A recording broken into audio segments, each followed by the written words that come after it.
So, welcome everybody to this week's podcast episode for the Financial Freedom for Physicians podcast. And I'm your host, Dr. Christopher Liu.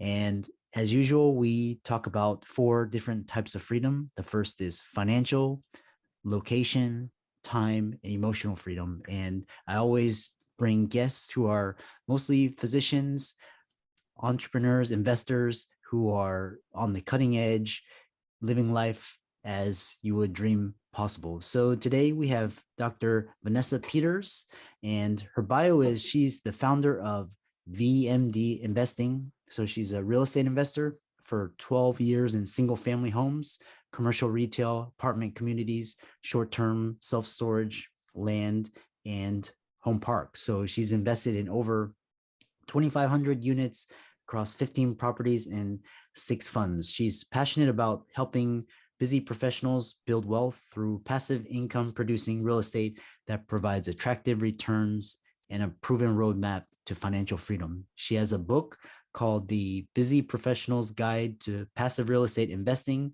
a physician's path to building wealth, creating financial freedom, and leaving a legacy. So she's earned her medical degree at University of Calgary in Canada, and in 2002 moved to the US. She is a family physician and the chief physician officer for Graybill Medical Group, a primary care owned medical group in North San Diego County with 12 locations and 80 plus providers. She's also very involved in her community, is on the board of directors for Interfaith Community Service, a nonprofit that focuses on reducing homelessness in San Diego County. And apart from that, she lives in Escondido with her husband and son and enjoys hiking, traveling, and yoga. And she has a passion for aviation. And she's earned her private pilot certificate. So without much ado, Vanessa, welcome. Thank you so much for having me, Christopher. I'm so happy to be here. Yeah, no, we had connected through Dr. Mike Wu Ming's mastermind, and we talked all about the different businesses that we're starting, all of this different side incomes. And I know for physicians, real estate is probably number one, just because of the so many advantages. So I read your bio, but tell the audience more about yourself. I know you have a lot of different nuances. Yeah, absolutely. Thank you. Yeah, like it says in my bio, I moved down here to the U.S. right out of residency and started working as a primary care physician back in 2002, and I've been doing that now for 20 years. I'm on my 20th year. I can't believe it. And I still love medicine and I still want to practice medicine. But about I think it was about 5 years ago, I had a realization that all of the hard work that I had done and being frugal and trying to save as much money as I could wasn't really getting me where I was hoping to get. And that realization came kind of twofold. One was that I had been saving and tracking my net worth for several years and realized that it was a fairly straight line. And that's a good thing. Of course, it was going up, but the delta between the years of saving was really what I had saved. And so the market was going up. I thought I would see more appreciation in my net worth, but it wasn't there. And I kind of tried to map out to where I would be when I got older, and realized that it wasn't good enough. I needed to find something different. And I inherently knew, we've all read Rich Dad, Poor Dad, and I read it early on in my career, and I had to just kind of put it away. And I wish I hadn't. But for me, the lessons from Rich Dad Poor Dad felt like I had to leave medicine and do that. Now I realize I could have done both. And back in 2002, I could have purchased a lot more real estate. But in any case, I had that in the back of my mind that, that's where I should be looking. And so I started a deep dive into real estate, learning about it. How can I invest in it? And have gone through a variety of things to figure out what the best types of investments are for someone like myself who's working. And we can get into that a little bit more if you like. But the other thing that I realized too was that I was on a vacation with my family and just had kind of an epiphany while we were riding bikes around a lake in Minnesota that was just so peaceful and happy. And I had this strange feeling come over me, and I realized that it was a feeling of contentment. And it was a strange feeling. And I was like, oh my God, I didn't realize I didn't have that, right? And so I decided right then and there to start a mission to find ways of getting more contentment. And that dovetailed very nicely with the idea of increasing my net worth and passive income so that I could be more financially free and able to take more of those times off work and vacation with my family. Yeah, that's quite an interesting journey. It's amazing because it's when you talk to physicians and they have this sudden realization that they don't have to you know do the rat race, and they have this feeling of just peace and contentment. It's like almost surreal because they've never experienced that. They're just so used to the hustle bustle and then grinding and all the long hours and all the overnights. So Right. so tell us, like, did you just focus on real estate, or was it like different? What was it about real estate that was appealing to you? Well, I did purchase a home in 2008. Oh, And so I would say that I had started my real estate journey in 2008, but it was only the one house. And that was because a realtor friend of mine had suggested that the area north of San Diego called Riverside County was going to do really well. This, of course, was right after the crash. And so there were a lot of homes on the market for fairly low prices. And so I did purchase a house in Riverside County. But since I purchased fairly early on in the downturn, the values went down for the next 1.5 to 2 years. And so I wasn't sure I had made the right decision. At that point, I was busy. I was, getting married, I had a child, and I sort of wasn't sure enough to proceed further down that path, which would have been the perfect time to purchase 20 of those homes. But, you live and learn. And so when I woke up, though, with this realization about 5 years ago, I I had been tracking the value of this house and I realized it had doubled. And I was like, oh, wow. Yes, that's what I need to do. I need to do more real estate. And of course, I wanted to replicate what I had done. But by this time, in I think it was 2018, there was no deals like that to be found in San Diego County. I couldn't replicate it. So I had to really do a deep dive. I came home with a stack of books from the library. My husband thought I was crazy and started reading everything I could about real estate, reread the Rich Dad, Poor Dad books, Cash Flow Quadrant, and also learned about bigger pockets and started scouring the forums and learning how to invest. I got a realtor and I started looking at purchasing something here locally. Even if it was a condo, I kept reducing my expectations from this nice big, 2,500 square foot house I bought in Riverside County down to like a 500 square foot condo because the prices had gone up so much. And I kept trying to run the numbers, and thank goodness for Bigger Pockets because they have this calculator which makes you plug in vacancy, capex, utilities, taxes, because on the back of the napkin I'm like, oh yeah, this will work great. Then you add in the condo fees and all these other expenses and it doesn't work anymore. It's negative, maybe break even. And so I got real frustrated. And the other thing was that I found myself extremely distracted at work and realized that I really probably shouldn't be trying to purchase real estate myself like in this fashion. So I started going to meetups locally, meeting other Southern California investors, like, hey, what is everybody doing? Of course, what you find at meetups, most people are young and hungry and have a lot of time but no money, and so they're bootstrapping it. They're ready to get in there and get dirty and do flips and things like that. And I was in a completely different position where I had capital but I didn't have time. And so I learned that a lot of people at these meetups were purchasing turnkey houses out of state. That seemed to be the thing of the day when I first started looking, where someone would purchase a home in Memphis, Tennessee, through a turnkey company who had rehabbed it, and they were going to do the property management. And that just seemed scary to me. I don't know anything about Memphis. I don't know anybody there. I don't really want to purchase a home. Yeah, they're cheap, but the income per month isn't very much. And they would pick the tenants, and I just felt that was a risk. Also, the more I read on Bigger Pockets, the more I realized that when a house is empty, it's 100% empty. And, that's a problem. This is 0% vacancy, meaning you have to cover the mortgage, and if the roof goes out or the HVAC system goes out, then you might not have profit for a whole year. So I didn't want to do that, and I kept looking and finally found a little bit more information about real estate syndications. And when I talked to a few people who are knowledgeable in the space, I had trouble finding any information on it at that time. It's gotten a lot more available now, but they told me about the returns and the risk profile and the passive nature of it. And I was like, oh, okay, I think I might have found what I'm looking for. So I started investing passively in real estate syndications in Dallas, Texas, is where I started with a large apartment building. Yeah. So that's I was gonna ask you because you had gone from single families, and I've solely focused on single family, and when I got to a point where it's like, oh, should I go into syndication or passive real estate investing?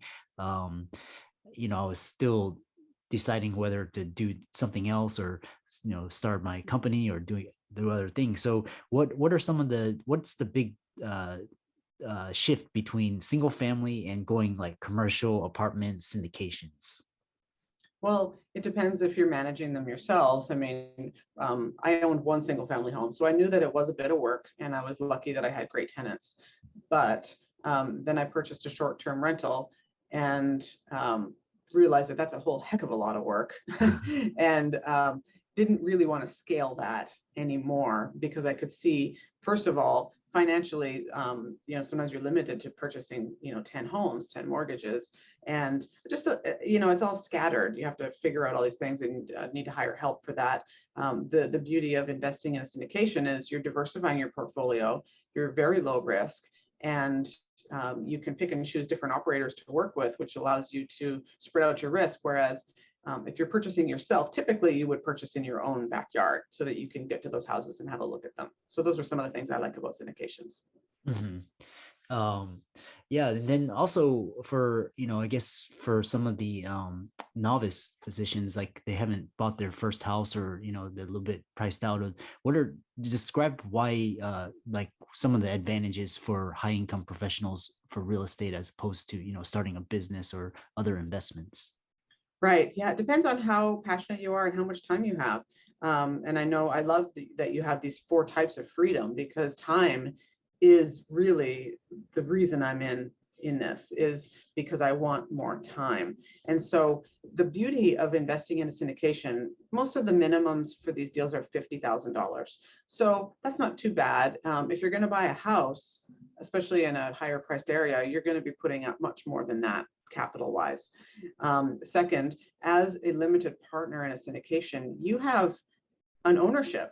You are percent owner in that deal. It might be a 0.01%, but you're still an owner, which means that you get a share of the depreciation, which is very important because that is one of the benefits of investing in real estate. Now, I've heard many smart people say that, the IRS tells you what they want you to do by providing tax incentives and benefits if you do what they want. And one of those things is investing in real estate, which is why it's so tax beneficial. So as a limited partner, you get a portion of the depreciation, which means that you won't be paying as much tax on the income as you would if you were doing stock market investing, for example, and having capital gains, or lending money and getting a complete 1099 interest. So you're having to pay ordinary income taxes. So there's the depreciation, and of course there's income from real estate, which is great. And then equity. Most of the deals are in an area that might be appreciating naturally, but it's really important to note that they're forcing appreciation by doing improvements. And so you buy an apartment building that's a little older, needs new kitchens, countertops, floors. They spruce it up, and then they can charge more for rent, increase the income, and then eventually sell it. And of course, leverage is very important with real estate as well, because you can just make so much more when you're able to borrow for some of that instead of paying upfront cash for everything. Yeah, I love that. Passive real estate allows you fractional ownership. It's the diversified, spread your risk. You get leverage, depreciation, tax. So that's wonderful. So and then tell us about more about your company and what you do. I know a lot of physicians may be interested in working with you and contacting you. Yeah, so I started out as a passive investor, and it wasn't much long after that I became completely hooked, because once I started getting some checks in the mail, which was an 8% preferred return, it was like, oh, light bulb went off. And I moved as much money as I could from my 401k through my work. I had some rollover money. So if you have a 401k through your current employer, you can't access the money that is from that job until you leave that job. But say you had another job before, or if you have an IRA, you can actually take that money and put it into a self-directed retirement plan, like a self-directed 401k, and invest that in real estate. So I did that, and I had some extra capital, and I had a bonus, and I put all of it into real estate. And so within about 6 months, I had about 5 deals. And that might seem fast, but I just had a feeling. I was like, this is it. This is what I need to do. And I had been searching for a while. So I was pretty confident in it, and I really enjoyed it. And I joined a team where I was mentored on syndications, how to do syndications, all the background stuff that you need to do. And so I joined a team. It was great because it was low risk. I mean, a lot of the mentorships and teams that you can join now, they do require you to put in a lot of capital to start, to get the coach. And then also you're expected to hold to bring a certain amount of money to a deal and things like that. This was really low risk and low pressure. So the first deal, I actually brought 2 people, and they were colleagues. And so me and 2 other people invested in the deal. So it was 150K we brought in, not much, but that was okay. That was how I got started. And so since then, I've written my book, and I've done plenty of podcasts, and just really word of mouth. I don't do any advertising. I've just amassed a group of investors who I notify when I'm joining up with an operator on a new deal. And since I am still working full time as a physician, I do like to partner with other operators. I don't have time to find deals and underwrite them and manage them, and I'm also living in San Diego. So that obviously doesn't work because nobody really invests here. It's way too expensive. So I partner with trusted people that I know that I've invested personally with. And when I have a great opportunity, I can provide that to my investors. Now, I do like to diversify my assets. I have a pie chart where I keep track of my asset allocation. And initially, when I first started investing, the opportunities that were provided through that group were pretty much all in Dallas, Texas, which is a great market. But after you have 5 or 6 deals in Dallas, Texas, I realized I need to kind of get out of the box and do some other things. And so I developed relationships with some other operators. So now I have assets in Florida, in Dallas, South Carolina, North Carolina, and Phoenix. So those are kind of the main areas, and also different niches. So not just multifamily apartment buildings, but also mobile home parks, self-storage facilities, and land entitlement and build for rent subdivisions, which are single family homes that are built just for rentals. And so I think it's really important to spread out your risk geographically, and also asset classes, and also operators, so that if anything goes wrong, you don't have all your money in one bucket, right? Yeah. And yeah, that's a wonderful journey how you scaled, and then you start from single family to passive, and now you're doing syndications. And and I know you mentioned a lot of resources, and I know you mentioned Rich Dad, Poor Dad, you mentioned the Bigger Pockets podcast, and what are some other resources that helped you? You mentioned some coaching and mentorship. Yeah, the coaching was great to teach me the underpinnings of syndications. If you're interested in multifamily syndications, Joe Fairless, who is a partner of Ashcroft Capital, and that's who I originally invested with when I was first started my kind of general partner journey. He has a great book. It's a big red book. I think it's called the Apartment Book or something like that. That really goes through everything. It's pretty detailed. It's meant for people who want to do syndications.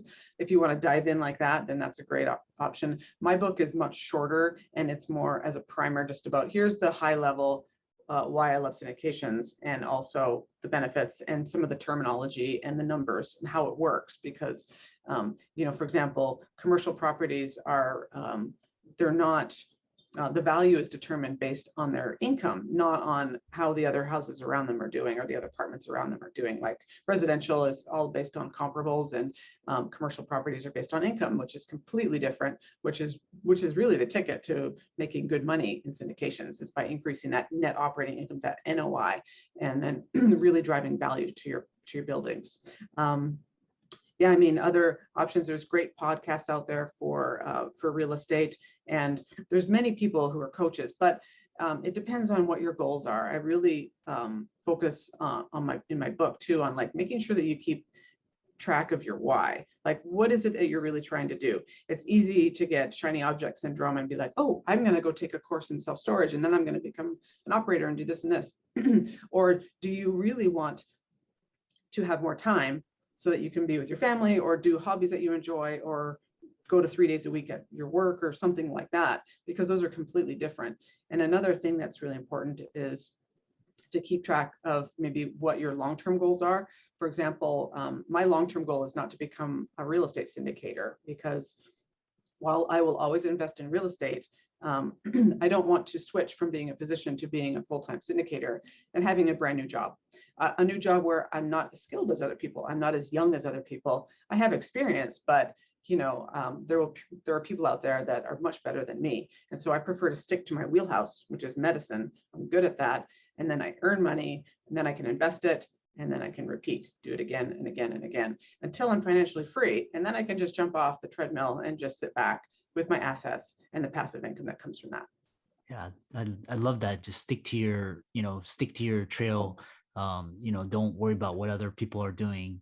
I love that mindset. So, and yeah, we've had a great conversation. And how can folks get in contact with you and reach out to you? So yeah, you can reach out to me. My website is vmdinvesting.com, and my email address is Vanessa, VANESSA at vmdinvesting.com. And I'm happy to chat with folks. I have a calendar link if you want to pop on and we can chat about your goals. I do have an opportunity for you to pick up a free roadmap to financial freedom. And it's a spreadsheet that you can access, and it allows you to plug in how much you want to invest per year, and if you reinvest all of your dividends, where you'll be at with your passive income over time. And that is my website /roadmap. So vmdinvesting.com/roadmap. And so I would look forward to hearing from anybody. Thank you. Yeah, awesome. Thanks so much, and we look forward to having you on future episodes. Thank you, Christopher.